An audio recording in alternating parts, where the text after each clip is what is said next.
গ্রাম থেকে যত্ন করে আনা দুধগুলো যখন ছানা হয়ে যায় তখন মনটা খুব খারাপ হয়ে যায়। এতগুলো দুধ একসাথেই ছানা হয়ে গেল। তো কি আর করা, যখন ছানা হয়ে গেল তখন দুধগুলো জাল দিয়ে আমি ছানাগুলোকে একটা পরিষ্কার সুতির কাপড়ে তুলে নিচ্ছি। তারপর আমি এগুলো ভালো করে ঠান্ডা পানি দিয়ে ধুয়ে পানিগুলো যাতে ভালোভাবে ঝরে যায় আমি এজন্যে যতটুকু সম্ভব পানি চিপে ফেলে দিয়ে এ ছানাটাকে আমি একটু ঝুলিয়ে রাখবো, এতে এক্সট্রা পানিগুলো পড়ে যায়। তারপর আমি একটা ভারী দিয়ে ছানাটাকে একটু চাপ দিয়ে রেখেছি যাতে একদম সবটুকু পানি পড়ে যায়। তারপরে ছানাটা একদম খুব সুন্দর সেট হয়ে যায়। এই ছানাটা অনেক স্মুথ, এটা দিয়ে চাইলে অনেক কিছু রান্না করা যায়, বিভিন্ন রকম স্ন্যাক্সের আইটেম করা যায়, ডেজার্ট করা যায়।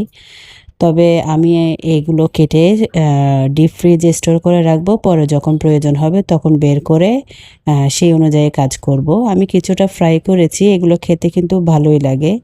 আজকে তাহলে এই পর্যন্তই। আসসালামু আলাইকুম।